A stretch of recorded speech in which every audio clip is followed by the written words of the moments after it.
মা, ঠান্ডা তো বেশ ভালোই পড়েছে। আপনার শরীরটা তো বেশ কয়েকদিন খারাপও হয়ে যাচ্ছে, একটু খেয়াল রাখুন নিজের।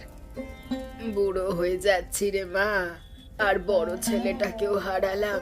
নিজের আর চিন্তা করি না, কি হয় হোক রে মা। এমন কথা বলবেন না মা, আপনারা দুজন থাকলে তবেই তো আমার ভরসা। আপনার অসুখ করলে আমাদের ভালো লাগবে? আজ বড় বউয়ের জন্যই আমার ছেলেটা নেই। যখন থেকে বড় বউ সংসারে এসেছে, একের পর এক ক্ষতি আর ক্ষতি।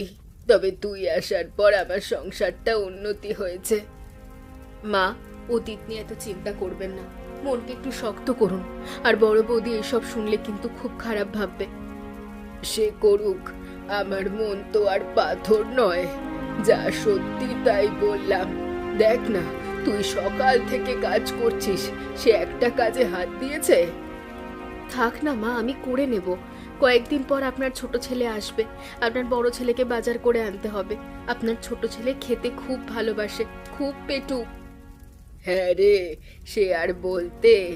আমার ছেলেটা খুব পেটুক, তোর হাতের রান্না ওর খুব পছন্দের। কি গো, এত বেলায় জল নিতে এসেছো? শরীর খারাপ নাকি? তোমার দেখায় তো আর পাওয়াই যায় না।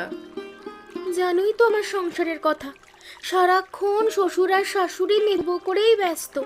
আগে একটু সকালে উঠতাম, কিন্তু কাজ করে কি লাভ বলো?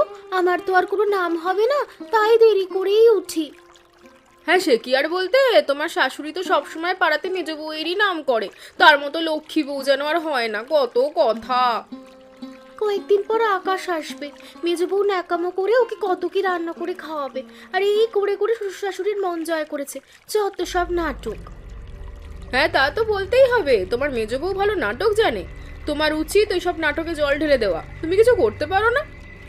সুযোগ তো পাচ্ছি না গো, একবার সুযোগ পেলে দেখিয়ে দেবো আমি কি। তোমাকে একটা কথা বললাম, তুমি মিলিয়ে নিও। একদিন ওই শ্বশুর শাশুড়ি আমাকে মাথায় তুলে রাখবে।